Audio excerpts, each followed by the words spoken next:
వైజాగ్ లో రైతు బజార్ కాయగూరలు ఆన్లైన్ లో. అవును, ఏపీ గవర్నమెంట్ ఏం చేసిందంటే డిజీ రైతు బజార్ అనే పైలట్ ప్రాజెక్ట్ స్టార్ట్ చేసింది వైజాగ్ లో, ఎంవిపి కాలనీ రైతు బజార్ లో.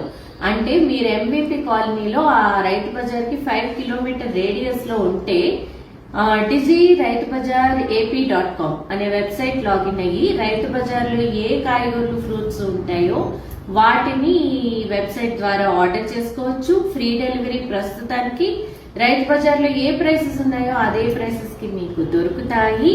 And eat healthy fresh vegetables and stay healthy. Vizag లో ఈ ప్రాజెక్ట్ సక్సెస్ అయితే ఇంకా వేరే ఏరియాస్ కి, ఆ తర్వాత స్టేట్ అంతటికి కూడా ఇదే ప్రాజెక్ట్ ని ఇంప్లిమెంట్ చేసే ఆలోచన ఉన్నట్టు మీడియా రిపోర్ట్స్ వచ్చాయి. నేను పొలానికి వెళ్లి ఫ్రెష్ కాయగూరలు తెచ్చుకున్నాను. రైతు బజార్లో మీరు ఆల్రెడీ ఆర్డర్ చేశారా ఈ యాప్ లో? మీ ఎక్స్పీరియన్స్ కామెంట్ చేయండి. సో మీరు కూడా ఫ్రెష్ కాయగూరలు తెప్పించుకుని ఫ్రెష్ తినండి, చక్కగా ఆర్డర్ చేసుకుని. To know more, follow spices and stories. Rythu Bazar